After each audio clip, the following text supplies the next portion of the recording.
bride left by millionaire, and years later he sees her with quadruplets and takes her to court. The soft amber glow of the hotel suite did little to calm Samantha Blake's nerves as she stood before the full-length mirror, adjusting her lace veil for what felt like the 100th time. Her wedding gown shimmered in the light, a stark contrast to the storm of emotions brewing within her. The clock on the wall ticked relentlessly, each second bringing her closer to what should have been the happiest moment of her life. At 11:30 a.m., only 30 minutes until the ceremony was set to begin, Samantha's heart raced with a mixture of excitement and nerves as she smoothed down the front of her dress, her fingers trembling slightly. This was it. In less than an hour she would become Mrs. Jonathan Carter, wife to the wealthiest man in Boston. It was a fairy tale come true, a dream she had scarcely allowed herself to imagine. But then the silence of the room was shattered by the shrill ring of her phone. Samantha's heart skipped a beat as she turned to answer it, a smile still playing on her lips. "Hello," she said softly, her voice quivering with anticipation. There was a pause, a long, heavy silence that seemed to stretch for an eternity. And then Jonathan's voice came through, cold and distant, like a winter wind cutting through her joy. "I'm not coming." 3 words, 3 simple words that crashed into Samantha's like a wrecking ball, shattering everything she thought she knew. The phone slipped from her fingers, clattering to the floor as she stared blankly at her reflection. A bride without a groom, a love story without its happy ending.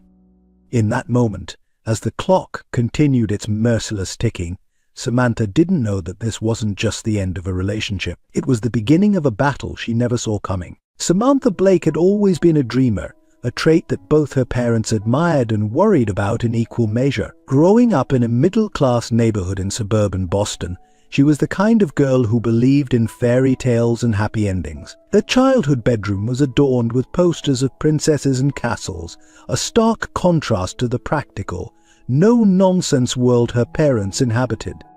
It was this dreamer's spirit that first drew Jonathan Carter's attention. They met at a charity gala where Samantha, fresh out of college, was working as an event coordinator. Jonathan, already a rising star in Boston's business world at 28, was immediately captivated by her warmth and infectious optimism. Jonathan Carter was everything Samantha had ever dreamed of: handsome, successful, and seemingly kind. The son of old money, he had taken his family's fortune and multiplied it tenfold through savvy investments and a cutthroat business acumen. To the outside world, he was the golden boy of Boston's elite, a modern-day Prince Charming. Their whirlwind romance was the talk of the town. Samantha, with her public school education and modest background, was thrust into a world of opulence and luxury she had only ever imagined. Designer dresses replaced her off-the-rack clothes, and 5-star restaurants became her regular haunts. But it was intoxicating, and Samantha found herself swept away by it all. But beneath the glittering surface there were cracks in their fairy tale, and Jonathan's work always came first, and Samantha often found herself alone in their sprawling penthouse, waiting for him to return from late-night meetings or international business trips. When she expressed her loneliness, he would shower her with expensive gifts, a strategy that worked initially but slowly began to lose its charm. Despite these issues, Samantha clung to her belief in their love. She was certain that once they were married, things would change. Jonathan would prioritize their life together, and they would build the family she had always dreamed of. As the wedding approached, Samantha threw herself into the planning, determined to create the perfect day. No expense was spared. The venue was a historic mansion overlooking the Atlantic, the guest list a who's who of Boston's elite, and her dress a custom creation from a world-renowned designer. In her excitement, Samantha failed to notice the growing distance between her and Jonathan. His smiles became rarer, his kisses more perfunctory. When she talked about their future children, he would change the subject, steering the conversation back to his latest business venture. On the periphery of their life together was Vivian Caldwell, Jonathan's colleague and childhood friend. Tall, elegant, and sharp-tongued, Vivian was everything Samantha was not. Where Samantha was soft and nurturing, Vivian was hard-edged and ambitious. The two women circled each other warily at social events, their conversations laced with barbed compliments and veiled insults. Samantha tried to ignore the lingering gazes between Jonathan and Vivian, the inside jokes she wasn't privy to. She told herself it was nothing, that Jonathan had chosen her, was marrying her. But in the quiet moments, doubt would creep in, whispering insidiously in her ear. Another key figure in Samantha's life was her best friend, Rachel Martinez. A fiery public defender with a no-nonsense attitude, Rachel had been skeptical of Jonathan from the start. "He's too perfect," she would say, her dark eyes narrowed in suspicion. "Nobody's that perfect without hiding something." Samantha would laugh off her concerns, accusing Rachel of being too cynical. But Rachel's words would echo in her mind during those long nights alone in the penthouse. As the wedding day drew nearer, Samantha's parents watched their daughter's transformation with a mixture of pride and concern. They were thrilled that she had found happiness, but worried about the drastic changes in her life. "Just remember who you are, sweetheart," her mother would say, squeezing her hand. "All the money in the world isn't worth losing yourself." So the day before the wedding, Samantha's father pulled her aside. His weathered face was serious as he spoke, his voice gruff with emotion. "I know you love him, Pumpkin," he said, using the childhood nickname that always made her smile. "But are you sure this is what you want? Marriage isn't just about love. It's about partnership, respect, and sharing the same values. Does Jonathan share your values?" Samantha had bristled at his words, insisting that he didn't understand Jonathan the way she did. He did. But as she stood alone in that hotel room, his phone call still ringing in her ears, her father's words came back to her with painful clarity. The sound of the door opening jolted Samantha from her shocked stupor. Rachel burst in, already dressed in a maid-of-honor gown, her face flushed with excitement. "Sam, you won't believe the crowd outside. It's like the whole of Boston has turned up to." She stopped short, taking in Samantha's pale face and the phone on the floor. "What happened?" she asked, her voice dropping to a whisper. Samantha opened her mouth to speak, but no words came out. Instead, a sob escaped her lips, and suddenly she was crying, great heaving sobs that shook her entire body. Rachel was at her side in an instant, arms wrapping around her friend, as Samantha's perfectly applied makeup streamed down her face. Between sobs, Samantha managed to choke out Jonathan's words. Rachel's face hardened, a mix of fury and vindication flashing in her eyes. "That bastard," she hissed. "I'll kill him." As Rachel held her, murmuring soothing words and promises of retribution, Samantha's mind raced. But what would she tell everyone? How could she face the pity, the gossip, the humiliation? And beneath it all, a deeper, more terrifying thought began to take root. What would she do now? Her entire future, all her dreams and plans, had been built around Jonathan. Without him, who was she? Little did Samantha know, as she stood there in a ruined wedding dress, that this moment of despair was not the end of her story, but the beginning. The path ahead would be harder than anything she had ever imagined, filled with challenges that would test her to her very core. But it would also lead her to a strength she never knew she possessed, and a love deeper and more profound than any fairy tale. The weeks following the wedding disaster passed in a blur for Samantha. She moved out of Jonathan's penthouse, unable to bear the memories that haunted every corner. Rachel insisted she stay with her, turning her small spare room into a sanctuary for her heartbroken friend. Samantha was grateful, but she felt like a shadow of herself, drifting through days that seemed endless and meaningless. It was on a crisp autumn morning, exactly 1 month after the non-wedding, that Samantha's world shifted on its axis once again. She sat on the cold tile of Rachel's bathroom, staring down at a small plastic stick, her hands trembling as she watched a second line slowly appear. "Pregnant. Proclaim it." Her heart dropped, and then the shock turned to something else. Panic, confusion, and beneath it all, a tiny flicker of hope. She placed a hand on her still flat stomach, her mind reeling with the implications. She couldn't call Jonathan. She wouldn't, not after what he'd done, after how easily he'd walked away without a backward glance. There was no way she would let him back into her life. He didn't deserve to know. But as the days turned into weeks, and the weeks into months, Samantha's small frame swelled with life. 4 lives, as it turned out. The day she learned she was carrying quadruplets, she laughed until she cried, and then cried until she laughed again. It was absurd, terrifying, and somehow perfect. "How am I going to do this?" she whispered one night, cradling her growing belly as she sat in the darkened room of her tiny new apartment.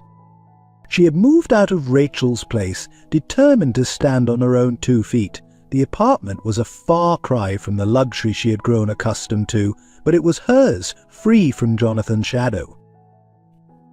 Despite her fears, Samantha felt a strength growing inside her, matching the growth of her babies. She worked 2 jobs, piecing together a life for herself and her children.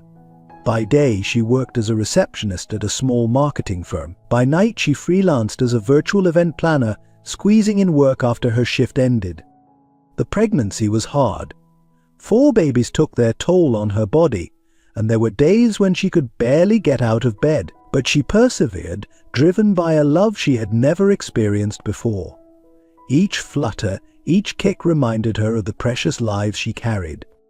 As her due date approached, Samantha prepared as best she could.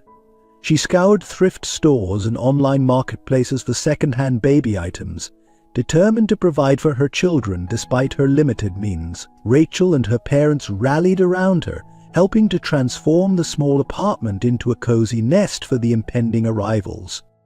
The birth was a blur of pain, fear, and ultimately overwhelming joy. Jack, James, Jake, and Jesse entered the world within minutes of each other, their cries a chorus that brought tears to Samantha's eyes. As she held them, marveling at their tiny fingers and toes, she made a silent promise. She would give them everything, be everything they needed. They would never know the pain of abandonment that she had experienced. The first few months were a whirlwind of sleepless nights, endless diaper changes, and moments of pure, unadulterated love. Samantha was exhausted beyond anything she had ever known, but she had never been happier. Each smile, each coo from her boys, filled her heart with a joy she hadn't thought possible after Jonathan's betrayal. As the boys grew, so did Samantha's resolve. Every milestone, every first word, every giggle, every step strengthened her belief that she'd made the right choice. Jonathan would never be part of their lives. He didn't deserve to be. The boys had Jonathan's piercing blue eyes and his sandy blonde hair. Strangers would stop her on the street and comment on how identical they looked, how striking their resemblance was. And every time, Samantha's heart would ache just a little. It was as if Jonathan was there in every smile, every mischievous glance. But Samantha pushed through the pain, focusing instead on the joy her sons brought her. She was determined to give them the life they deserved, no matter the cost to herself. Little did she know, as she watched her boys take their first tentative steps across the living room floor, that her battle was far from over. The past she had tried so hard to leave behind was about to catch up with her, bringing with it challenges that would test her in ways she never imagined. As we pause in our story, dear viewers, remember that life, like this tale, is full of unexpected twists and turns. To ensure you don't miss the next chapter in Samantha's journey, be sure to subscribe to our channel. Your support allows us to continue bringing you these touching stories of resilience and love. As the years passed, Samantha settled into a routine that, while challenging, brought her a sense of purpose and joy she had never known before. By the time the boys turned 3, she had found a delicate balance between work and motherhood, though it often felt like walking a tightrope without a safety net. Her day started before dawn, preparing bottles and changing diapers in the dim light of early morning. She dressed the boys, each in a different color to tell them apart: Jack in blue, James in green, Jake in red, and Jesse in yellow. It was a small thing, but it helped her maintain some semblance of order in the cheerful chaos of raising quadruplets. By 7 a.m., she dropped the boys off at a nearby daycare run by Mrs. Rodriguez, a kind-hearted grandmother who had taken a shine to Samantha and her brood. "You're doing good, Mia," Mrs. Rodriguez would say every morning, her weathered hand squeezing Samantha's shoulders reassuringly. "Those boys are lucky to have you." Samantha would then rush to her job at the marketing firm where she had slowly worked her way up from receptionist as junior account manager. Her boss, a stern woman named Victoria, had initially been skeptical about hiring a single mother of 4. "I need someone reliable," she had said during the interview, eyeing Samantha with barely concealed doubt. But Samantha had proved her wrong, consistently going above and beyond, often working through her lunch breaks to ensure all her tasks were completed. Evenings were a whirlwind of picking up the boys, preparing dinner, bath time and bedtime stories. It was exhausting, but Samantha cherished these moments. Sitting on the worn couch, a boy tucked under each arm and 2 on her lap, reading their favorite stories over and over, she felt a contentment that made all the struggles worthwhile. Once the boys were asleep, Samantha would open her laptop, diving into her freelance work. She had built up a small but loyal client base for her virtual event planning services, and the extra income was crucial for making ends meet. Many nights, she worked until her eyes burned from staring at the screen, only crawling into bed for a few hours of sleep before starting the cycle all over again. Money was always tight. Samantha budgeted meticulously, cutting coupons and shopping sales, but there were still months when she had to choose between paying the electric bill and buying new shoes for the boys' growing feet. In these moments, she would think of Jonathan, of the life of luxury she had left behind, and a part of her would ache with regret and anger. But then one of the boys would toddle up to her, arms raised for a hug, and those feelings would melt away, replaced by a fierce determination to provide for her children, no matter the cost. Despite the financial strain, Samantha was determined to give her boys every opportunity she could. She enrolled them in a local community center's youth program, which offered affordable after-school activities. Jack and James took to soccer like fish to water, their natural athleticism shining through as they raced across the field. Jake showed an early aptitude for music, banging away happily on a second-hand keyboard Samantha had found at a garage sale. And Jesse, the quietest of the 4, revealed a talent for art, his crayon drawings covering the refrigerator and walls of their small apartment. It was during one of these community center events, a sunny afternoon when the boys were playing in a local park, that Samantha's carefully constructed world began to shift once again. The boys were on the swings, their laughter ringing through the air, when Samantha felt a prickle of awareness at the back of her neck. She turned, her breath catching in her throat, standing just a few feet away, watching her boys with an expression she couldn't quite read, was Jonathan. The world seemed to narrow to just the 2 of them. He looked different, older, sharper. His suit was immaculate, his hair neatly combed back. But there was something in his eyes, something vulnerable and raw, that she had never seen before. "Samantha," he murmured, taking a hesitant step forward. "No," she whispered, her voice trembling. She instinctively moved in front of the quadruplets, shielding them with her body. Jonathan's gaze shifted to the 4 boys, his face paling. "Are they?" He couldn't finish the question, but Samantha saw the moment the realization hit him. His mouth dropped open slightly, and for a second, he looked like a man completely lost. "They're not yours," Samantha lied, the words spilling out before she could stop them. But Jonathan wasn't fooled.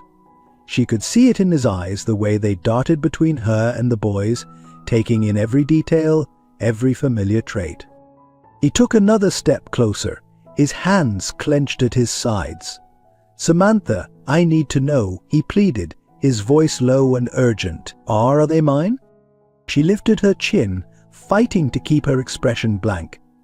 "It doesn't matter, Jonathan. You made your choice years ago. We don't need you." And then she turned, calling out to the boys in a bright, shaky voice, "Come on, guys. It's time to go home." They ran to her, their little hands reaching up to grab hers. Jonathan stood frozen, his gaze following them as they walked away. And as Samantha glanced back over her shoulder, she saw something flicker in his eyes. Determination. He wasn't going to let them go. 2 weeks later, Jonathan showed up at her apartment. This time he wasn't alone. He brought a lawyer. Samantha's heart sank as she read the papers he thrust into her hands. "Custody," she whispered, staring up at him in disbelief. "You can't be serious." "I am," he replied quietly. "Samantha, I made a mistake. I know that now. But those boys, they deserve to know who their father is. I deserve a chance to be part of their lives." Her hands shook as she crumpled the papers. "You don't get to walk back into my life after everything you've done. After abandoning us." "I never knew," he shot back, his voice breaking. "I never knew about them, Samantha, because you never gave me a chance." "You left Jonathan," she shouted, the words spilling out before she could stop them. "You left me with nothing, no money, no home, and 4 babies to raise alone." He flinched, but his expression hardened. "I'm not leaving again." The next few months were a blur of courtrooms and lawyers. Jonathan, true to his word, refused to back down. He showed up to every hearing, every meeting, fighting to prove he was serious about being in the boys' lives. And slowly, agonizingly, Samantha began to believe him. But trust wasn't something that could be rebuilt overnight, and as the tension between them simmered, Samantha couldn't help but wonder, was he really here for the boys? Or was this just another one of his power plays? The boys, too young to understand the intricacies of the custody arrangement, simply knew that suddenly they had a father. A father who was a stranger, but who looked just like them. Jonathan tried, Samantha had to admit. He picked them up every weekend, took them to the zoo, to sports games, to amusement parks. He made an effort to learn about their favorite things: Jesse's obsession with drawing, Jake's love for music, and Jack and James' fascination with soccer. But no matter how hard he tried, there was always an undercurrent of awkwardness, a stiffness in his interactions that the boys picked up on. And every time Samantha watched him try to connect, a small part of her still felt that same sharp sting of betrayal.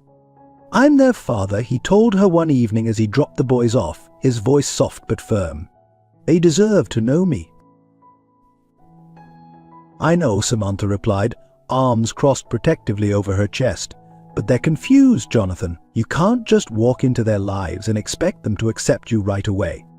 His expression tightened. "What do you want me to do, Samantha? I'm doing everything I can." "Be patient," she whispered, glancing over at the boys who were sitting on the living room floor, completely absorbed in building a block tower. "And for God's sake, get Vivian out of the picture. She's confusing them even more." Jonathan's face hardened at the mention of Vivian. "Vivian is my fiancée. She's going to be part of their lives whether you like it or not." The words cut deep and Samantha struggled to keep her expression neutral. "You're going to have to choose, Jonathan," she said quietly, "between making your fiancé happy and doing what's best for our sons." He stared at her, something like regret flickering in his eyes, but then he turned away, shaking his head. "I'm not choosing," he murmured. "I'll make it work." But Samantha knew better. Vivian was a ticking time bomb, and sooner or later she would go off. And it happened on a rainy Friday evening. Samantha was rushing to get the boys ready for Jonathan's weekend visitation, their little rain boots scattered across the floor as they tugged on their jackets. There was a knock on the door, and when Samantha opened it, she found Vivian standing there, dressed in a pristine white trench coat, an umbrella held over her head. "Where's Jonathan?" Samantha asked, her voice wary. "He's not coming," Vivian replied, stepping inside without waiting for an invitation. "He asked me to pick up the boys today." Samantha stiffened, her gaze darting to her sons who had frozen at the sight of Vivian. Jesse took a step back, clutching Jack's arm, and Jake shrank behind Samantha's leg, peeking out at Vivian with wide eyes. "No," Samantha said firmly, "you're not taking them." Vivian's eyes narrowed. "I'm not asking for your permission." Samantha squared her shoulders, blocking Vivian's path. "Get out of my house." "You think you can keep me out of their lives forever?" Vivian spat, her face twisting with anger. "I'm going to be their stepmother. They will be part of my family."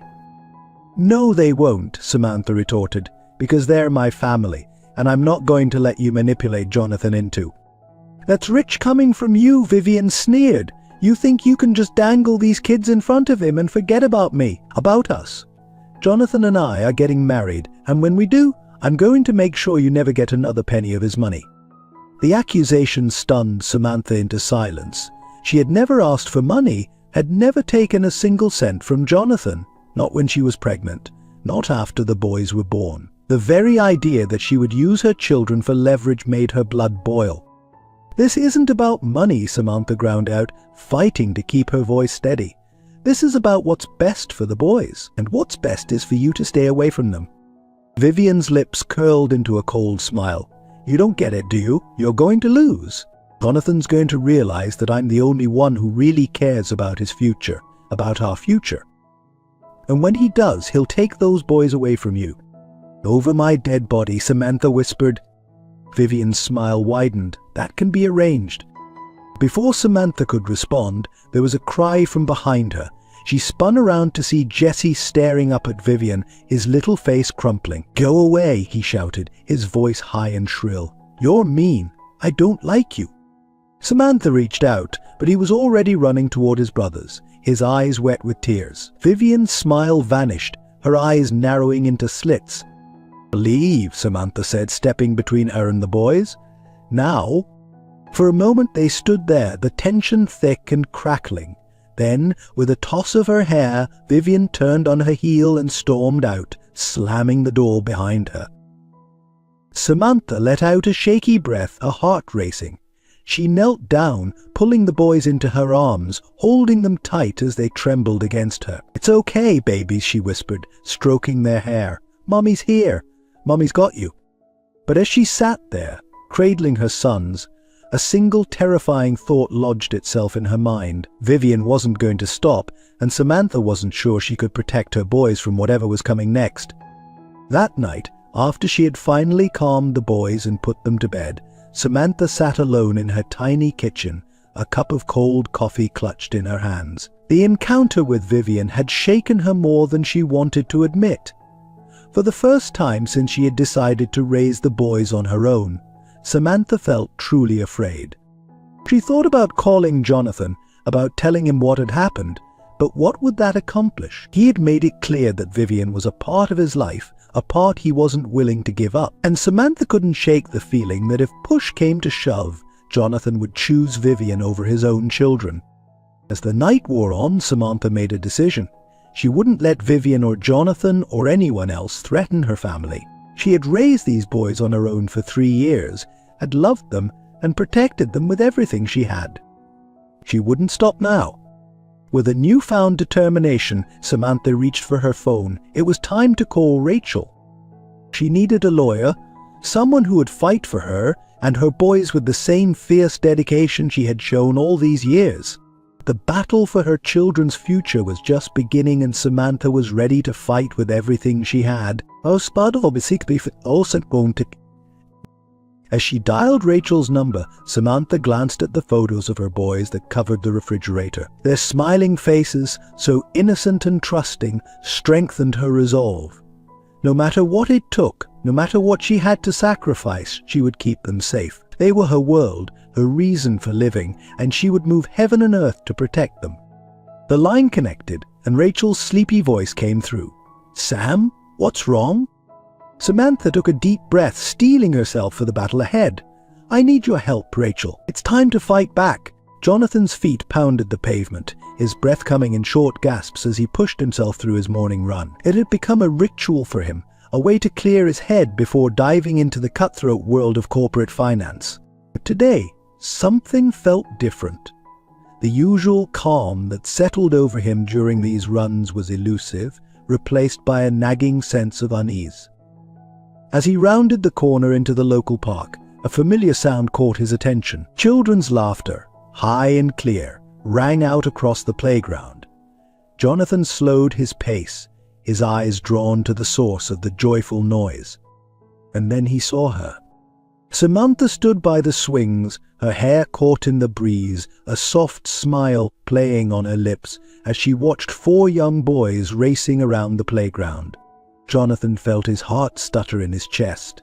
She looked different, older, more mature, with a quiet strength that hadn't been there before, but it was undeniably her.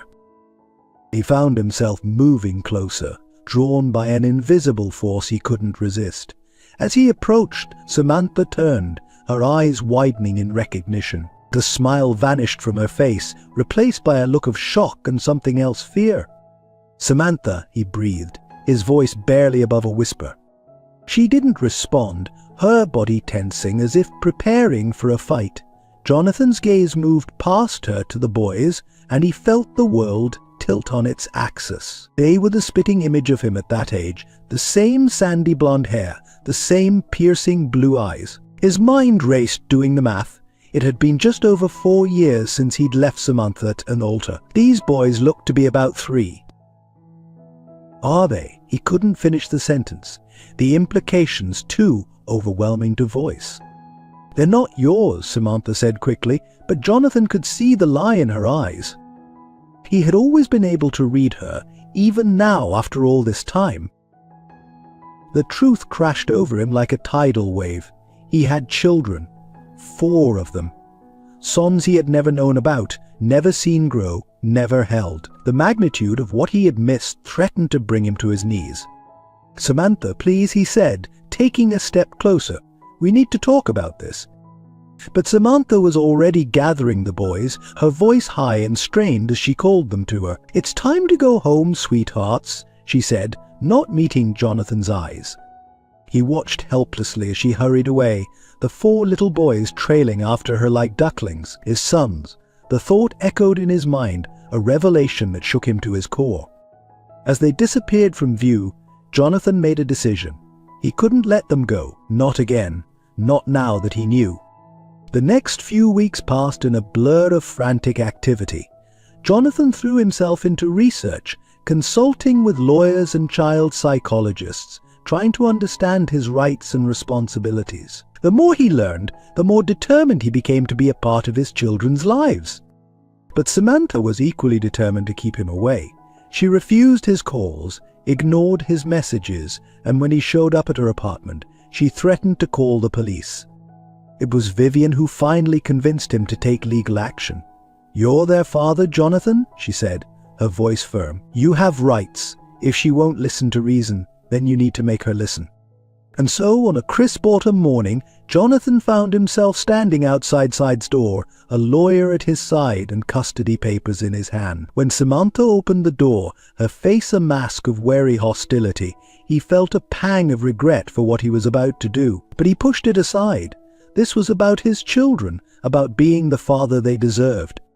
"What is this?" Samantha asked, her voice trembling as she looked at the papers he handed her. "I'm filing for joint custody," Jonathan said, trying to keep his voice steady. "They're my sons, Samantha. I have a right to be in their lives." The color drained from Samantha's face. "You can't do this," she whispered. "You can't just walk back into our lives after all this time and expect—" "I didn't know," Jonathan interrupted, his frustration boiling over. "How was I supposed to know I had children if you never told me?" Samantha's eyes flashed with anger. "You left me, Jonathan. You left me alone and pregnant. You don't get to play the victim here." The words hit Jonathan like a physical blow. He knew she was right, knew that his actions had set all of this in motion, but he couldn't change the past. All he could do was try to make things right now. "I'm sorry," he said softly. "I know I hurt you. I know I made mistakes. But please, Samantha, don't punish our boys for my failings. They deserve to know their father." For a moment he thought he saw a flicker of uncertainty in her eyes, but then it was gone, replaced by a steely resolve. "I'll see you in court," she said, and slammed the door in his face. As Jonathan walked away, he felt a mix of emotions churning inside him. Guilt for the pain he had caused, anger at being kept in the dark for so long, and an overwhelming desire to know his sons. He knew the road ahead would be difficult, filled with legal battles and emotional confrontations, but he was prepared to fight. For the first time in his life, Jonathan Carter had found something worth fighting for. The custody battle that followed was brutal. Both sides dug in their heels, unwilling to compromise. Jonathan's lawyers painted Samantha as an unstable single mother, struggling to provide for 4 children on a meager income. They argued that the boys would have a better life with Jonathan, with access to the best schools, the best healthcare, the best of everything. Samantha's team, led by her fiery friend Rachel, countered by portraying Jonathan as an absentee father who showed no interest in his children for the first 3 years of their lives. They emphasized Samantha's dedication, her sacrifices, and the strong bond she had formed with her sons. The boys, too young to fully understand what was happening, were caught in the middle. They were subjected to interviews with child psychologists, observed during supervised visits with Jonathan, and shuttled back and forth between their parents' homes. Ennui. As the weeks turned into months, the toll on everyone became increasingly apparent. Samantha looked worn and haggard, the stress etching lines on her once youthful face. Jonathan, used to winning at everything he set his mind to, found himself floundering in this unfamiliar territory where his wealth and influence seemed to count for little. And through it all, Vivian hovered on the periphery, a constant presence that only served to heighten the tension. The cutting remarks and thinly veiled threats towards Samantha did little to help Jonathan's case, despite his repeated requests for her to stay out of it. "I'm trying to build a relationship with my children," he told her one night, frustration evident in his voice. "Your antagonizing Samantha isn't helping." Vivian's eyes flashed dangerously. "I'm protecting our future, Jonathan. Or have you forgotten about our plans in your rush to play happy families with your ex?" The words stung, reminding Jonathan of the delicate balancing act he was attempting. He loved Vivian, or at least he thought he did. She had been a constant in his life for years, supporting him through the ups and downs of his career. But now, faced with the reality of his children, he found himself questioning everything.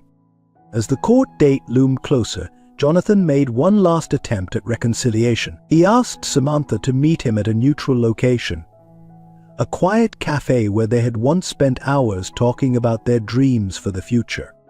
Samantha arrived looking guarded, her body language screaming defensiveness, but she sat down across from him, her eyes meeting his with a challenge.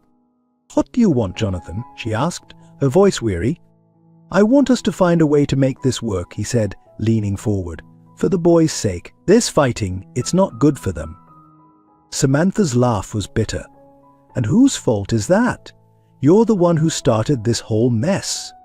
"I know," Jonathan admitted, surprising himself with his candor. "I made a terrible mistake 4 years ago. I was scared, Samantha. Scared of commitment. Scared of not living up to my family's expectations. But I'm not that man anymore."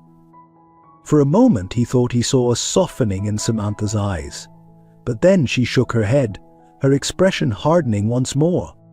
"It's too late for apologies, Jonathan.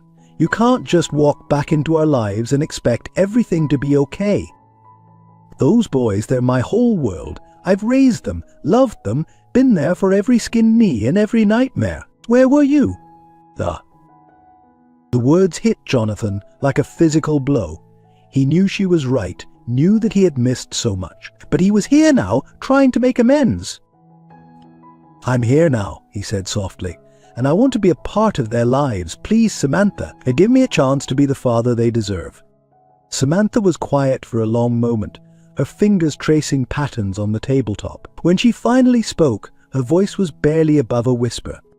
"And what about Vivian? Where does she fit into all of this?" It was the question Jonathan had been dreading, the one he had been avoiding even in his own thoughts, because the truth was he didn't know.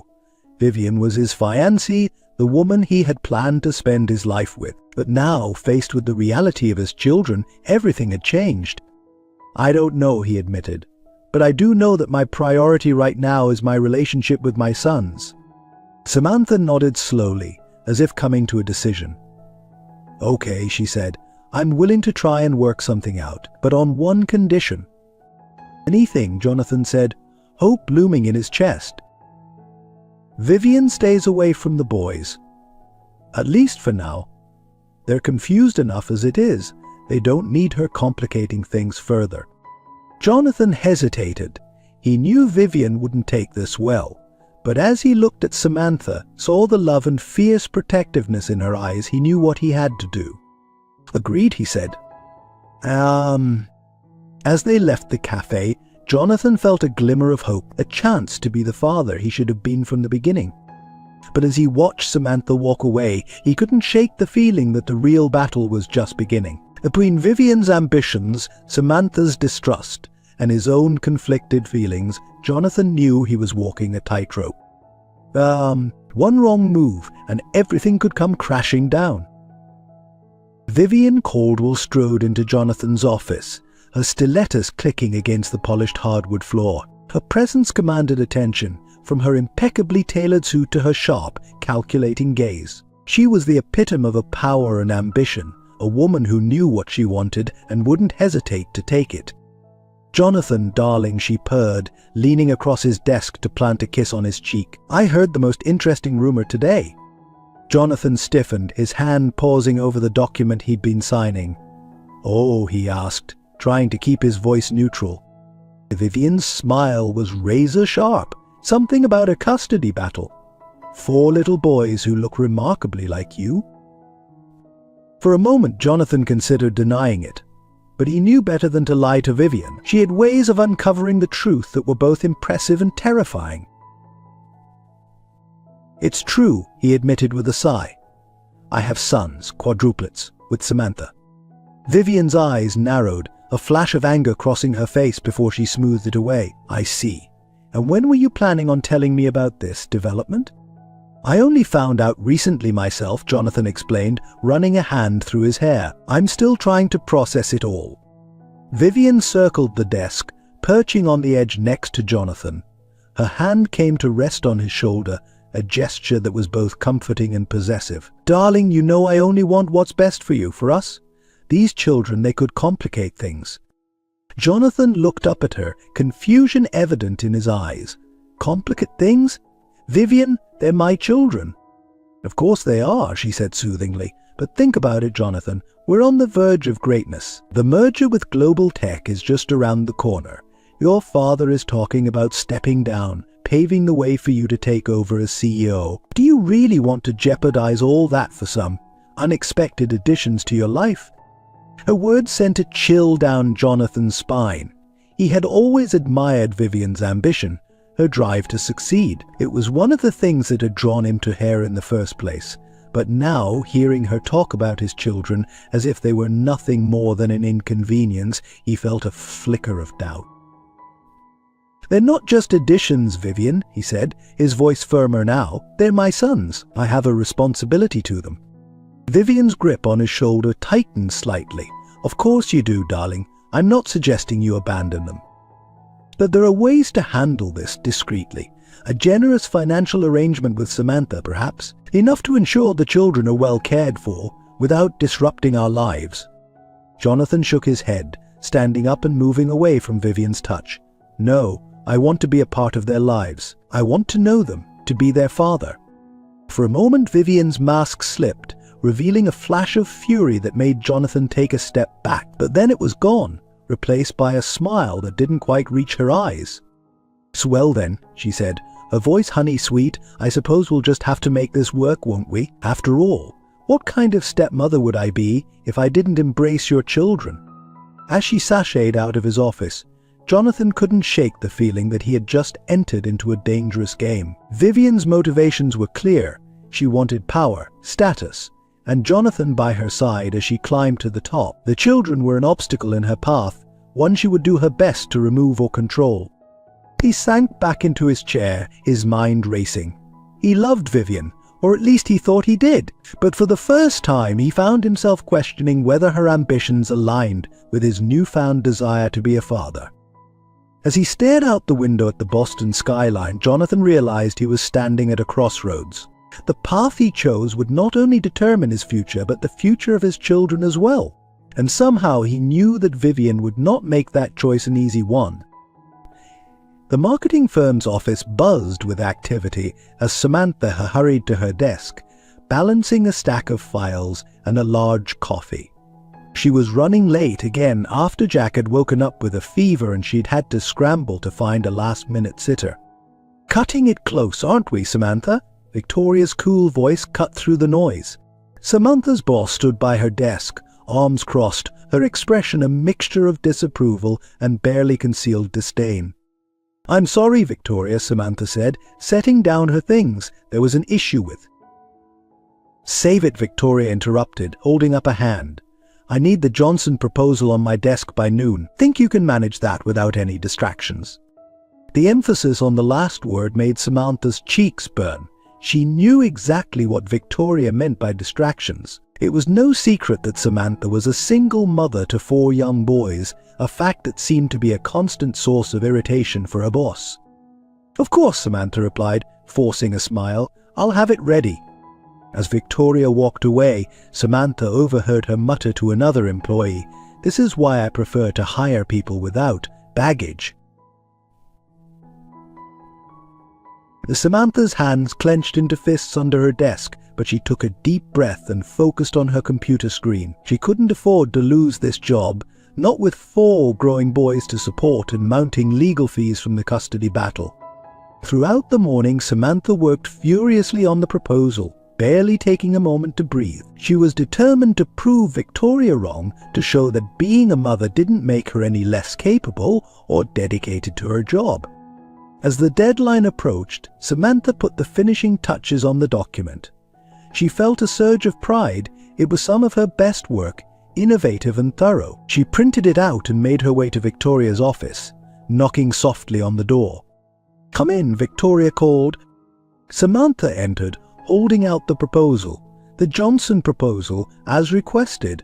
I've included some additional market research that I think will really strengthen our pitch."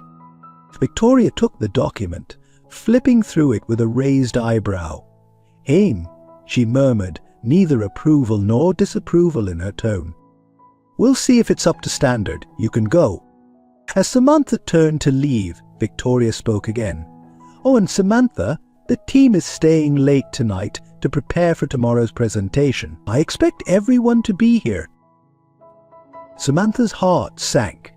She had promised the boys she'd be home for dinner, had planned a special meal to make up for her absence that morning. "Victoria, Is there a problem?" Victoria's tone was icy. Samantha hesitated. She could feel the eyes of her co-workers on her, waiting to see what she would do. She thought of her boys, waiting at home for her, but she also thought of the bills piling up on her kitchen table, of the custody battle looming over her head. "No," she said finally, her voice barely above a whisper. "No problem, I'll be here." Victoria nodded, a smug smile playing at the corners of her mouth. "Good, that's what I like to see, dedication." As Samantha walked back to her desk, she could hear the whispers of her co-workers. "How does she manage with 4 kids at home? I bet those children are neglected. She should really consider finding a man to help her out." Each comment was like a knife to her heart, but Samantha held her head high. She wouldn't give them the satisfaction of seeing her cry. During her lunch break, Samantha hid in a bathroom stall, calling Mrs. Rodriguez to ask if she could keep the boys for dinner. The kind woman agreed, her voice full of sympathy, and Samantha felt a wave of guilt wash over her. As she hung up the phone, Samantha caught sight of her reflection in the mirror. She looked tired, worn down. For a moment she allowed herself to imagine a different life, one where she didn't have to constantly prove herself, where being a mother wasn't seen as a liability. But then she straightened her shoulders, fixed her hair, and plastered on a smile. She had 4 little boys depending on her, 4 reasons to keep fighting. No amount of discrimination or judgment could take that away from her. As she walked back to her desk, Samantha made a silent promise to herself and to her sons. She would find a way to balance it all, to be the mother her boys deserved and the professional she knew she could be. And one day she would be in a position where she could ensure that no other working mother had to face the kind of discrimination she was experiencing. For now, though, she had work to do. Samantha sat down at her desk, took a deep breath, and dove back into her tasks. She was a mother, a professional, and a fighter, and she wasn't about to let anyone forget it. The courthouse loomed before Samantha, an imposing structure of stone and glass that seemed to mock her with its grandeur. She took a deep breath, smoothing down her second-hand suit and squaring her shoulders. This was it, the culmination of months of preparation, sleepless nights and endless worry, a custody hearing that would determine the future of her family. As she climbed the steps, she felt a gentle hand on her arm. Rachel, her best friend and lawyer, stood beside her, a fierce determination in her eyes. "We've got this, Sam," Rachel said, her voice low and confident.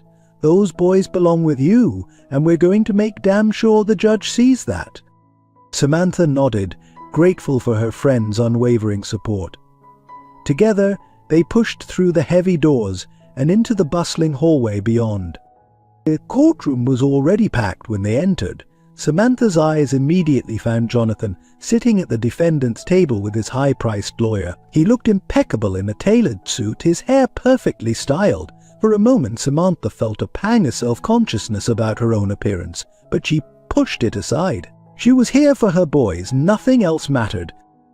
As they took their seats, Samantha noticed Vivian slip into the back row of the gallery. The other woman's presence sent a chill down her spine. Vivian's cold eyes met Samantha's, a smirk playing at the corners of her perfectly painted lips. The message was clear: this was war, and Vivian intended to win. The judge, a stern-looking woman in her 60s, called the court to order. "We are here today to determine custody arrangements for Jack, James, Jason, Jesse Carter," she announced, her voice echoing in the suddenly silent room. Let's begin with opening statements." Jonathan's lawyer stood first, a tall man with salt and pepper hair and a voice like smooth whiskey. "Your Honor," he began, "my client, Jonathan Carter, is a successful businessman and upstanding member of the community. He has the means and the desire to provide these 4 young boys with every opportunity life has to offer. While it's true that he was unaware of their existence for the first 3 years of their lives, he has shown nothing but dedication and love for his sons since discovering their existence." The lawyer paused, his eyes sweeping the courtroom. "We will prove that it is in the best interest of these children to have their father play a significant role in their lives. Mr. Carter is seeking joint custody with the children spending equal time in both parents' homes, and he can offer them stability, financial security, and the guidance of a father figure that every child needs." As he sat down, Samantha felt her heart racing. The lawyer's words painted such a rosy picture of life with Jonathan. Would the judge see through it? Rachel stood next, her petite frame belying the power in her voice. "Your Honor, Samantha Blake has been the sole caregiver for these 4 boys since the day they were born. She has sacrificed everything, her career, her personal life, her very identity, to ensure that Jack, James, Jake, and Jesse have a loving and stable home." Rachel's voice grew passionate as she continued. "Ms. Blake has raised these children alone, without a penny of support from Mr. Carter. She has worked multiple jobs, scrimped and saved, and poured every ounce of her being into being both mother and father to her sons. The bond between Miss Blake and her children is unbreakable, forged through years of love, sacrifice, and unwavering dedication." "Excuse me." Samantha felt tears pricking at her eyes as Rachel spoke. She blinked them back, determined to stay strong. "We will demonstrate that uprooting these children from the only home they've ever known, forcing them to split their time between 2 households, would be detrimental to their well-being. Ms. Blake is not seeking to exclude Mr. Carter from the children's lives, but rather to maintain the stability and security that has allowed these boys to thrive thus far." As Rachel took her seat, Samantha squeezed her hand in silent thanks. The battle lines had been drawn. What followed was a parade of witnesses and experts, each side presenting their case with meticulous detail. Jonathan's team brought in child psychologists who spoke about the importance of father figures in child development. They presented financial records showing Jonathan's considerable wealth and the luxurious lifestyle he could provide for the boys. Samantha's side countered with their own experts, emphasizing the critical bond between mother and child, especially in the early years. They brought in the boys' preschool teacher, who spoke glowingly of their development and Samantha's involvement in their education. Throughout it all, Samantha sat rigid in her chair, her eyes often darting to the back of the courtroom where Vivian sat, always watching, always calculating. The other woman's presence was a constant reminder of what Samantha stood to lose if things didn't go her way. As the day wore on, tension in the courtroom reached a fever pitch. Finally, it was time for Samantha and Jonathan to take the stand. Jonathan went first, his voice steady as he described his shock at discovering he had children, his regret at missing the first years of their lives, and his determination to be a good father moving forward. He had made a terrible mistake 4 years ago, he admitted, his eyes finding Samantha's across the courtroom. I was young and scared, and I ran away from my responsibilities. But I'm here now, and I want nothing more than to be the father these boys deserve. Samantha felt a lump form in her throat at his words. Part of her wanted to believe him, to think that he had truly changed, but the memory of his betrayal, of the years of struggle that followed, was still too raw. When it was Samantha's turn to testify, she took a deep breath, steeling herself. No, this was a chance to make the judge understand, to fight for her family. Your Honor, she began, her voice trembling slightly before gaining strength. I have loved those boys from the moment I knew they existed. When Jonathan left me pregnant and alone, I could have given up, but I didn't. I chose to fight, to give my children the best life I could possibly provide. She described the sleepless nights, the financial hardships, the countless sacrifices she had made. But more than that, she spoke of the joy her sons brought her, of the unbreakable bond they shared. They are my world, Samantha said, tears now flowing freely down her cheeks. Everything I do, every decision I make is with their well-being in mind. I'm not trying to keep Jonathan out of their lives, but I am trying to protect the stability and security they've always known. As Samantha stepped down from the witness stand, she felt drained but oddly empowered.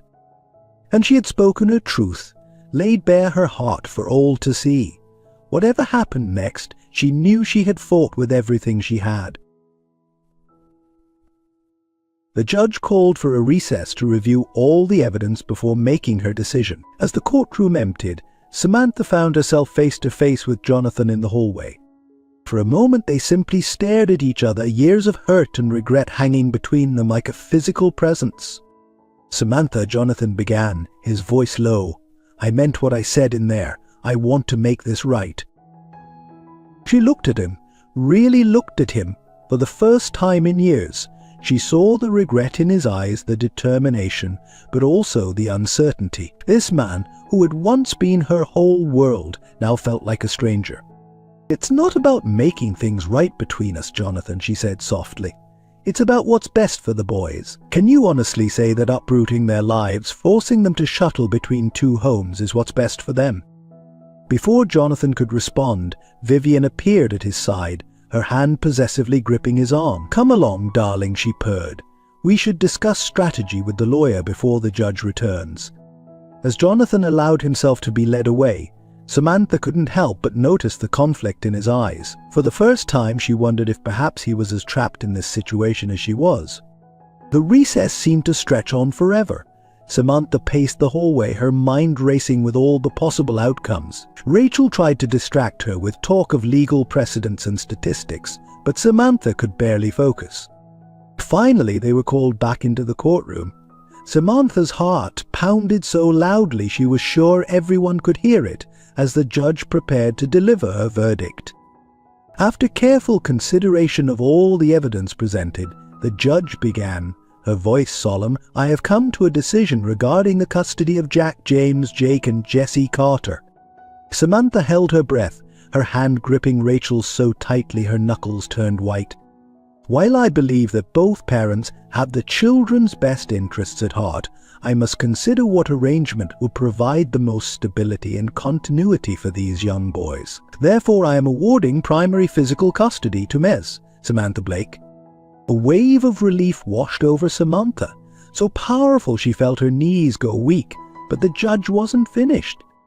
However, I also believe it is in the children's best interest to have a relationship with their father, that Mr. Jonathan Carter will have visitation rights to be increased gradually as the children adjust. Parties will share legal custody, making joint decisions about the children's education, healthcare, and other major life choices.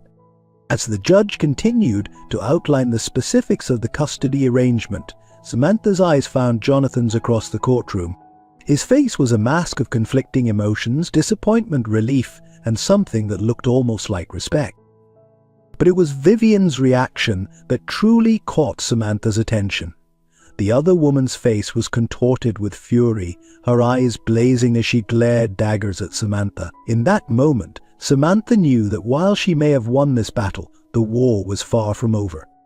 As the courtroom began to empty, Samantha felt a tugging on her sleeve. She looked down to see Miss Rodriguez, the kind neighbor who'd been watching the boys during the hearing. "They're asking for you, Mia," the older woman said softly. "They've been so brave, but they need their mama now." Samantha nodded, suddenly desperate to hold her sons. She followed Mrs. Rodriguez out of the courtroom and down the hall to a small waiting area where 4 little boys sat huddled together on a bench. The moment they saw her, their faces lit up. "Mummy," they cried in unison, launching themselves into her arms. Samantha sank to her knees, gathering all 4 of them close. She breathed in their familiar scent, felt the warmth of their small bodies against hers, and finally allowed herself to break down. Tears streamed down her face as she held her sons, murmuring words of love and reassurance. "It's okay, babies," she whispered. "Mummy's here, everything's going to be all right."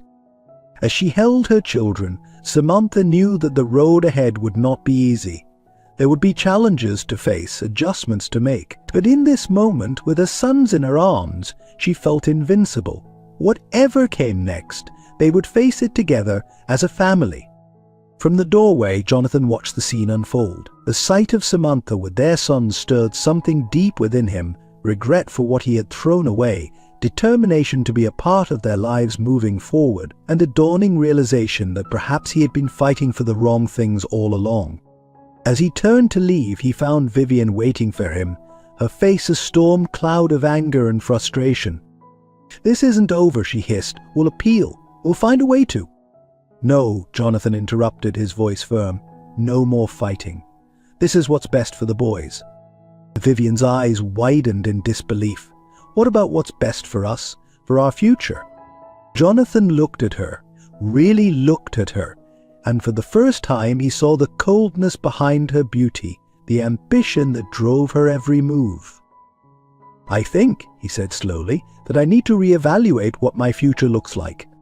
As he walked away, leaving a stunned Vivian in his wake, Jonathan felt as though a weight had been lifted from his shoulders. He had a long way to go to prove himself as a father, to earn Samantha's trust and his son's love. But for the first time in years, he felt like he was on the right path. Back in the waiting room, Samantha continued to hold her boys close, their little voices washing over her as they chattered excitedly about their day. As she listened to their stories, their laughter, she sent up a silent prayer of thanks. They were hers and she was theirs, and together they could face anything. The battle was over, but the journey was just beginning. As Samantha gathered her sons and prepared to take them home, she felt a renewed sense of purpose and determination. Whatever challenges lay ahead, she would face them head-on, with the love of her children as her guiding light. And if you've been moved by Samantha's story of love, sacrifice and triumph, we'd love to hear from you. Leave a comment with the number 1 to let us know you enjoyed this tale and would like to hear more stories like it. When your feedback helps us bring you the content you love. The weeks following the custody hearing brought a whirlwind of changes for Samantha and her boys. While she had won primary custody, the reality of co-parenting with Jonathan was proving to be a complex and emotionally charged experience. The first weekend visitation arrived all too soon. Samantha stood in the doorway of their small apartment, watching as Jonathan's sleek black sub pulled up to the curb. Her heart clenched as she saw the excitement on her sons' faces. They had been talking non-stop about spending time with their father, and while Samantha was glad they were happy, a part of her couldn't help but feel a twinge of jealousy and fear. "Be good for your father," she said, kneeling down to straighten Jack's collar and smooth Jessie's wild hair. "Remember, if you need anything, you can call me anytime." "We know, Mummy," Jake said, rolling his eyes in that way that made him seem far older than his 4 years. "You told us 1,000,000 times." Samantha forced a smile, trying to hide the tremor in her voice. "I know, sweetie. I just want to make sure you're okay." As Jonathan approached the door, Samantha stood, unconsciously positioning herself between him and the boys. "They've all got their overnight bags," she said, her voice clipped and professional. "James needs his inhaler before bed, and Jesse has a slight allergy to strawberries." Jonathan nodded, his expression a mixture of excitement and nervousness. "I've got it all written down," he assured her. "We'll be fine, Samantha." As the boys hugged her goodbye and piled into Jonathan's car, Samantha felt as though a piece of her heart was being ripped away. She stood on the sidewalk long after the car had disappeared from view, fighting back tears. The weekend dragged on endlessly. Samantha found herself wandering through the quiet apartment, the silence oppressive after years of constant noise and activity. She cleaned obsessively, reorganized the boys' room 3 times, and called Rachel twice just to hear a friendly voice. When Sunday evening finally arrived, and she heard the sound of car doors slamming outside, Samantha had to restrain herself from running out to meet them. The boys burst through the door in a flurry of excitement, talking over each other as they recounted their adventures. "Daddy took us to the zoo. We saw lions and tigers and bears. And we had ice cream for dinner. And no." Samantha listened with a forced smile, her eyes scanning her sons for any signs of distress or unhappiness. But all she saw were 4 beaming faces, their eyes bright with joy. As Jonathan lingered in the doorway, Samantha felt a complex mix of emotions. Gratitude that her sons had enjoyed themselves, resentment that Jonathan could swoop in and be the fun parent while she handled the day-to-day struggles, and a lingering attraction that she fought hard to suppress. "They were great," Jonathan said softly, his eyes meeting hers. "You've done an amazing job with them, Samantha." The compliment, so unexpected, caught her off guard. "Thank you," she murmured, unsure how to respond. As Jonathan said his goodbyes and left, Samantha found herself wondering if perhaps this arrangement could work after all. But her cautious optimism was short-lived. The following Wednesday, as Samantha was preparing dinner, her phone rang. It was Jonathan. "Samantha," he said, his voice tight with worry, "James is having trouble breathing. I think it's an asthma attack." Panic gripped her heart. "Where are you?" she demanded, already reaching for her keys. "At my place. I've given him the inhaler, but it doesn't seem to be helping." "I'm on my way," Samantha said, ending the call and rushing out the door, her other 3 boys in tow. The drive to Jonathan's penthouse was a blur. When they arrived, Samantha found James curled up on the couch, his breathing labored and wheezy. Jonathan stood nearby, looking helpless and terrified. Without a word, Samantha went into action. She had dealt with James's asthma attacks before and knew exactly what to do. Within minutes, she had the situation under control, James's breathing slowly returning to normal. As the crisis passed, Samantha became aware of Jonathan watching her, an unreadable expression on his face. "How did you do that?" he asked quietly. "I followed all the instructions, but..." Samantha sighed, suddenly feeling very tired. "It's not just about following instructions, Jonathan. It's about knowing James, understanding his triggers, recognizing the signs before it gets this bad." She saw the hurt flash across his face and immediately regretted her words. "I'm sorry," she said softly. "I know you're trying. This stuff, it takes time to learn." Jonathan nodded, running a hand through his hair. "I want to learn," he said, his voice thick with emotion. "But I want to be a good father to them." For the first time since this whole ordeal began, Samantha felt a genuine connection with Jonathan. She saw in his eyes the same love and fear that she felt every day as a parent. "You will be," she said, surprising herself with her sincerity. "We'll figure this out together." The incident with James marked a turning point in Samantha and Jonathan's co-parenting relationship. They began to communicate more openly, sharing information about the boys' routines, likes and dislikes, and individual quirks. Slowly, tentatively, they started to build a partnership focused on their children's well-being. Just as things seemed to be settling into a new normal, another crisis emerged. The one afternoon, as Samantha was picking the boys up from preschool, she noticed Jesse seemed unusually quiet. "What's wrong, sweetie?" she asked, kneeling down to his level. Jesse's lower lip trembled. "Miss Johnson asked us to draw our families today," he said, his voice barely above a whisper, "and I didn't know what to draw." Samantha's heart broke. She gathered Jesse into her arms, feeling his small body shake with silent sobs. "Oh, honey," she murmured, struggling to find the right words. "Families come in all shapes and sizes. Ours might be a little different, but that doesn't make it any less special." That night, after the boys were in bed, Samantha called Jonathan. They needed to address this as a united front. To her surprise, Jonathan suggested they meet in person to discuss the issue. The next day they found themselves sitting in a small cafe, an awkward silence stretching between them. "We need to do better," Jonathan said finally, his fingers tapping nervously on the table. "For the boys. They're confused, and it's our fault." Samantha nodded, taking a sip of her coffee to buy herself time to respond. "You're right," she admitted. But how do we fix this? We can't exactly go back to being one big happy family." The words came out more bitterly than she intended, and she saw Jonathan wince. "No, we can't," he agreed softly, "but maybe we can find a way to be friends, for the sake of the boys." Samantha stared at him, searching his face for any sign of insincerity. But all she saw was genuine concern and a desire to make things right. "Friends," she repeated, testing the word out. It felt strange considering their history, but not entirely impossible. I think we can try that." As they continued to talk, hashing out plans for family dinners and joint outings with the boys, Samantha felt a weight lifting from her shoulders. For the first time in years, she allowed herself to believe that maybe, just maybe, everything would be okay. But even as she and Jonathan worked to build a new kind of family dynamic, Samantha couldn't shake the feeling that something was looming on the horizon. Vivian had been suspiciously quiet since the custody hearing, and Samantha knew better than to believe the other woman had simply given up. As she left the cafe that day, Samantha's phone buzzed with a text from an unknown number. Her blood ran cold as she read the message. "Enjoy your little family while you can. This isn't over."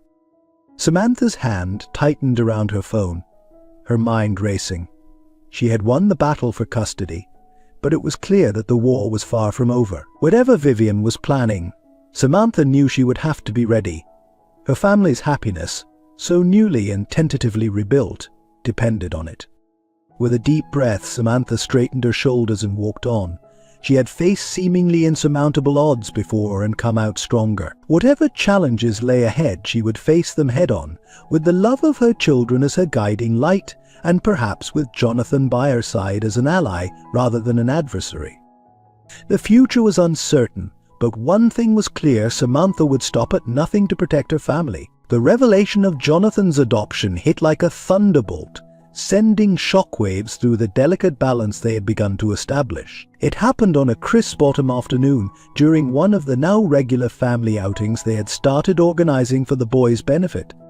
And they were at the park, Jonathan pushing Jack and James on the swings while Samantha helped Jake and Jesse build a sand castle. And the air was filled with the sound of childish laughter and the rustle of falling leaves. It was almost perfect, almost like the family they could have been.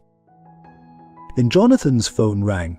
Samantha watched as he stepped away to take the call, his brow furrowing as he listened to whoever was on the other end. When he returned, his face was pale, his eyes wide with shock.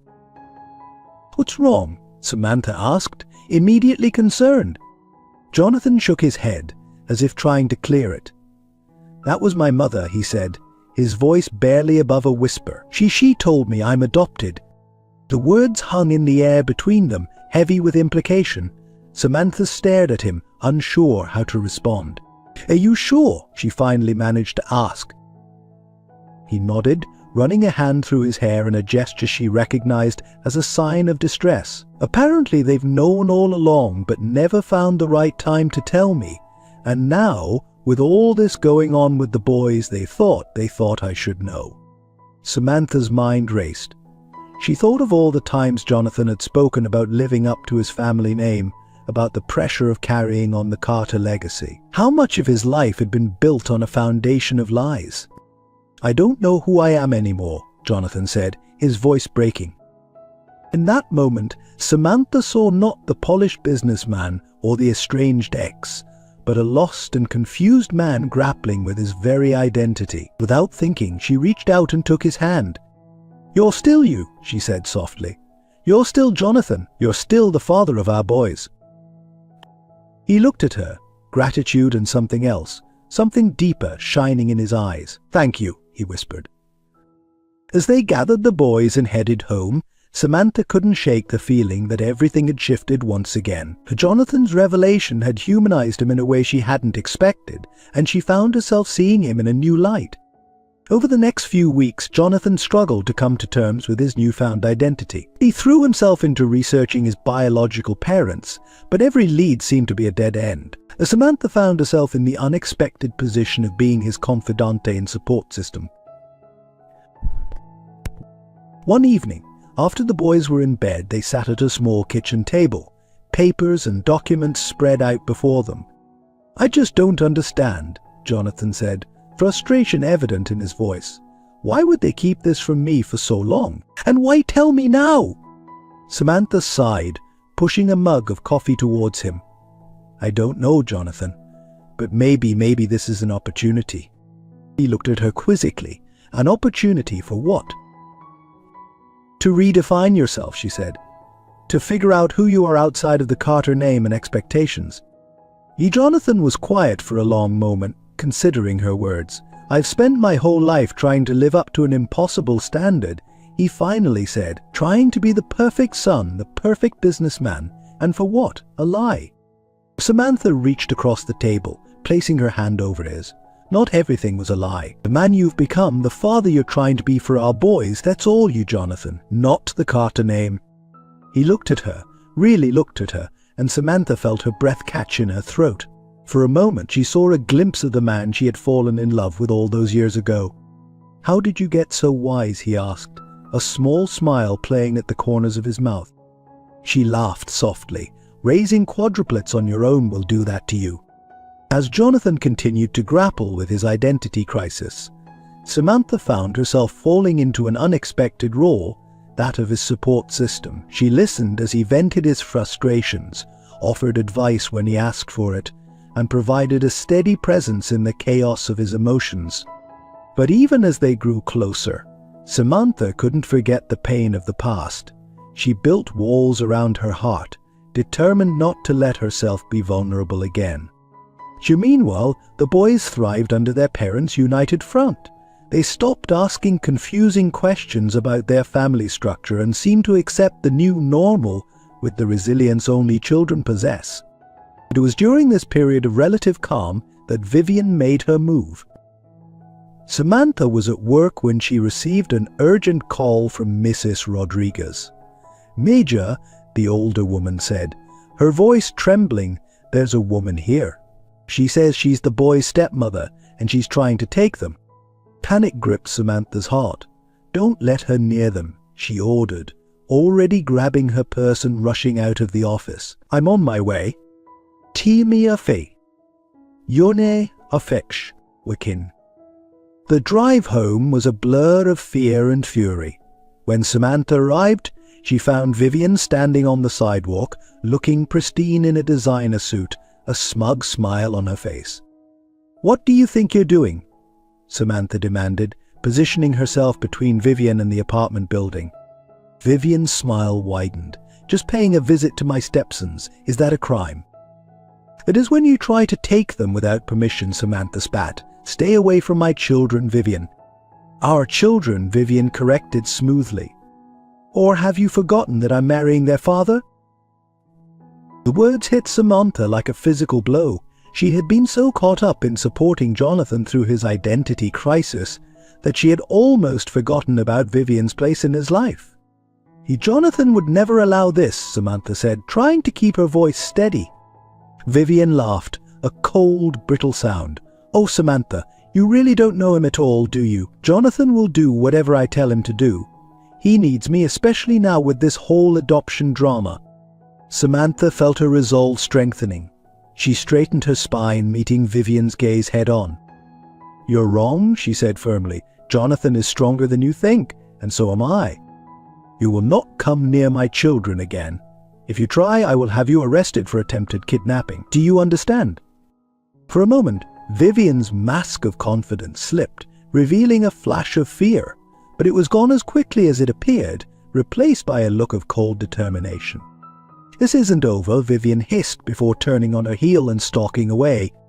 As soon as she was gone, Samantha rushed into the building, gathering her boys into her arms and holding them tight. They were safe for now, but she knew this was only the beginning. That night, after ensuring the boys were securely tucked in bed, Samantha called Jonathan. When he answered, she could hear the weariness in his voice. "Jonathan," she said, cutting straight to the chase, "we need to talk about Vivian." There was a long pause on the other end of the line. When Jonathan finally spoke, his voice was heavy with resignation. "I know," he said. "She told me what happened today. Samantha, I'm so sorry. I had no idea she would do something like that." Samantha took a deep breath, steeling herself for what she needed to say next. "Jonathan, I know you're going through a lot right now, but you need to make a choice. Vivian or your children. You can't have both." She heard him inhale sharply. "Samantha, it's not that simple. Vivian, she knows things. About my adoption, about my family. She's threatening to go public with it all if I leave her." The pieces suddenly clicked into place for Samantha. Vivian's smugness, her confidence that Jonathan would do whatever she wanted. She was blackmailing him. "We'll figure it out," Samantha said, surprising herself with the conviction in her voice. "Together. But Jonathan, you have to be willing to fight. For yourself and for our boys." There was another long pause. Then, "Okay," Jonathan said softly. "Okay, tell me what to do." As Samantha began to outline a plan, she felt a glimmer of hope. The road ahead would be difficult, fraught with legal battles and emotional turmoil, but for the first time in a long time, she didn't feel alone in the fight. Whatever Vivian had planned, whatever secret she held, Samantha and Jonathan would face it together, for their boys and for the family they were slowly, cautiously rebuilding. The following weeks were a whirlwind of activity as Samantha and Jonathan worked together to counter Vivian's threats and protect their family. They met with lawyers, private investigators, and even a public relations specialist to prepare for every possible scenario. Throughout it all, Samantha was surprised by Jonathan's newfound strength and determination. The revelation of his adoption seemed to have awakened something in him, a desire to break free from the expectations and manipulations that had controlled his life for so long. One evening, as they sat in Samantha's small living room poring over documents, Jonathan looked up at her, his eyes filled with a mixture of gratitude and something deeper. "I don't know how to thank you," he said softly, "for standing by me through all of this. I know I don't deserve it after everything I've put you through." Samantha felt a flutter in her chest, but quickly pushed it aside. "We're doing this for the boys," she reminded him and herself. Jonathan nodded, but his gaze lingered on her face. "Still, I want you to know how much I appreciate you, Samantha. You're incredible." Before she could respond, a small voice interrupted them. "Mommy! Daddy!" They turned to see Jesse standing in the doorway, his favorite stuffed elephant clutched tightly to his chest. "What is it, sweetheart?" Samantha asked, immediately concerned. "Did you have a bad dream?" Jesse nodded, his lower lip trembling. Without a word, Jonathan stood and scooped the boy into his arms, cradling him close. "It's okay, buddy," he murmured. "Daddy's here. Want to tell me about him?" As Jonathan carried Jesse back to bed, Samantha felt a warmth spread through her chest. This was the father she had always hoped Jonathan would be. Maybe, just maybe, they could make this work after all. The next morning, Samantha received a call from their lawyer. "We've got something," he said, excitement evident in his voice. "A paper trail linking Vivian to some questionable business dealings. It might be enough to neutralize her threats." In tut. Samantha's heart raced as she relayed the information to Jonathan. This could be the break they needed, a way to free Jonathan from Vivian's manipulation and secure their family's future. They agreed to meet with the lawyer that afternoon to discuss their next steps. As Samantha hung up the phone, she felt a surge of hope. For the first time in years, she allowed herself to imagine a future where she, Jonathan, and the boys could be a real family. But Vivian had one last card to play. As Samantha was preparing to leave for the meeting, her phone buzzed with a text from an unknown number. Her blood ran cold as she read the message. "I know your secret. Meet me at the cafe on 5th in 1 hour, or everyone will know what you did." Samantha's hands shook as she stared at the screen. She had buried that secret so deep, had convinced herself that it was in the past. How could Vivian possibly know? For a moment she considered ignoring the message, going to meet Jonathan and the lawyer as planned. The thought of her past coming to light, of losing everything she had fought so hard for, was too much to bear. With a heavy heart, Samantha called Jonathan to tell him she couldn't make the meeting. She hated lying to him, but she couldn't risk him getting involved. This was her burden to bear. An hour later, Samantha sat in the cafe, her heart pounding as she waited for Vivian to arrive. When the other woman finally swept in, looking impeccable as always, Samantha felt a surge of anger and fear. "What do you want, Vivian?" she demanded as soon as the other woman sat down.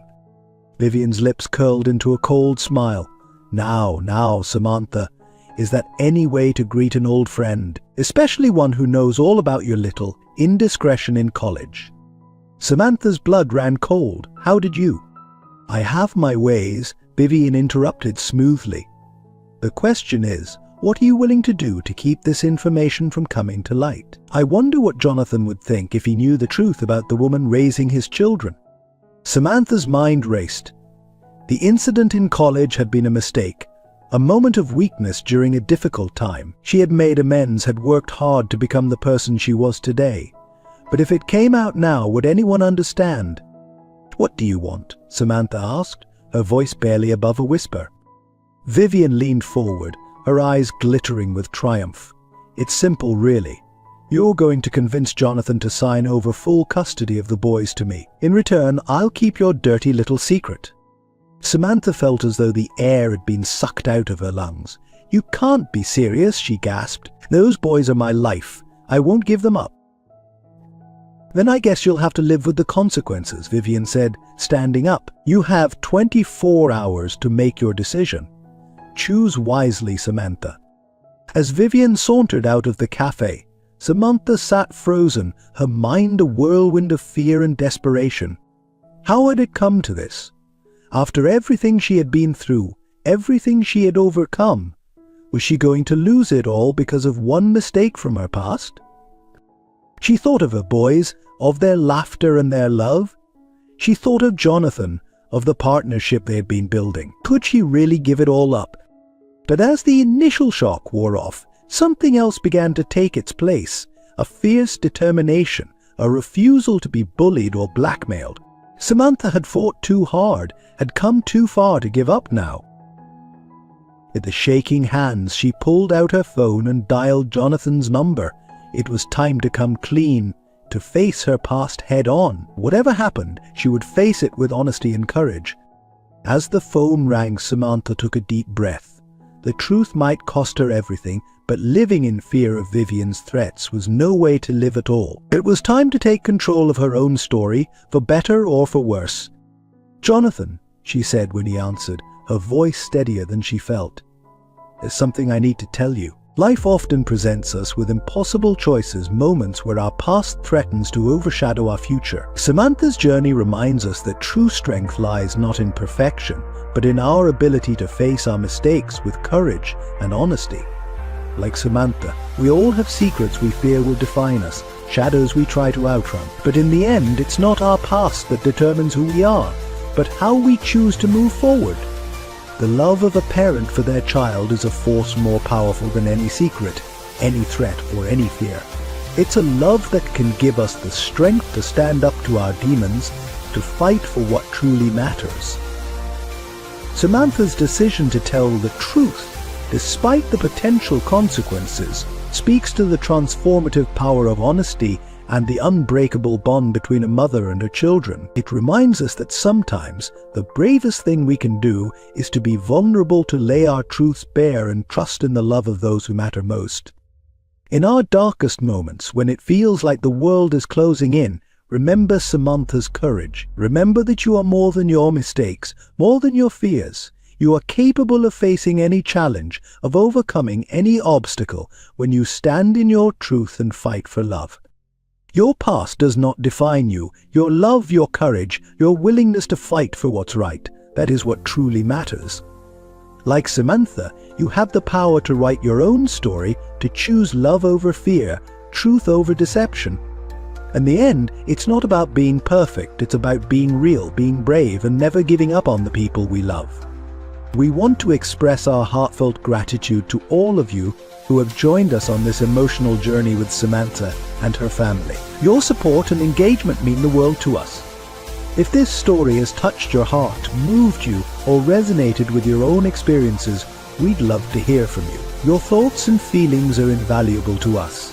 They inspire us to continue crafting these compelling narratives that explore the depths of human emotion and resilience. Please take a moment to share your impressions, opinions, or any personal reflections in the comments section below. What part of Samantha's story affected you the most? Did her struggles and triumphs remind you of your own life experiences? Your feedback is the fuel that drives our creativity. It helps us understand what resonates with you and guides us in creating more stories that touch the soul and illuminate the human condition. Remember, every comment, every shared experience, every reaction is a source of motivation for us. It encourages us to dig deeper, to tell more powerful stories, and to continue this journey of emotional storytelling with you. So please let your voice be heard. Share your thoughts, your feelings, your reactions. Your words could be the spark that ignites our next great story. Thank you for being part of our storytelling family. We can't wait to read your comments and to bring you more stories that capture the essence of love, struggle, and triumph of the human spirit.